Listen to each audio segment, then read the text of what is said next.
Hello guys, welcome to 5th generation Hobby Shop and welcome to unboxing and testing of Pit Viper John Wick 4 by EMG Gas Blowback Airsoft Pistol. May kasama na siyang bala, 4,000 shots at saka gas.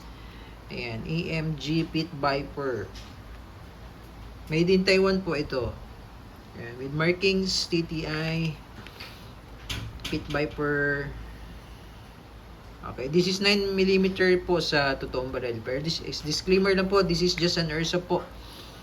Yan, gas blowback airsoft pistol ng EMG. Testing po tayo. Meron siya kasamang yan, certificate of authenticity card. Ayan. Okay, so ito po yung si EMG po ang original na nag-design ng Pit Viper. Ayan, this is fully licensed by EMG Taran Tactical Innovations.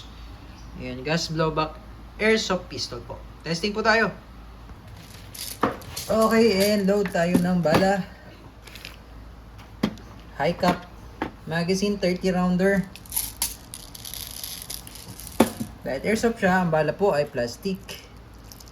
Airsoft BBs.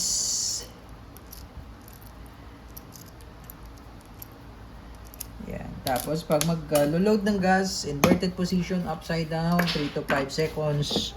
Pag ganyan lang. Yan. Okay. So, ganyan lang. Ganun lang kadali. Meron siya manual safety.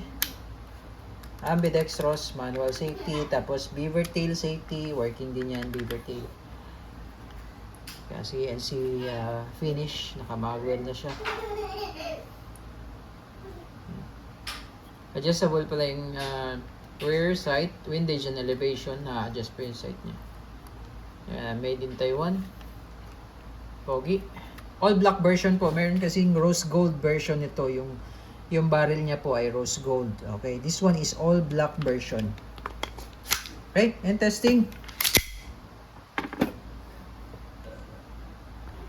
Testing John Wick 4 Pit Viper all black version and firing.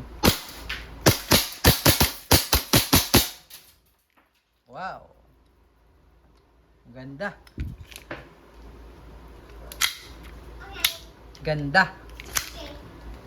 All goods.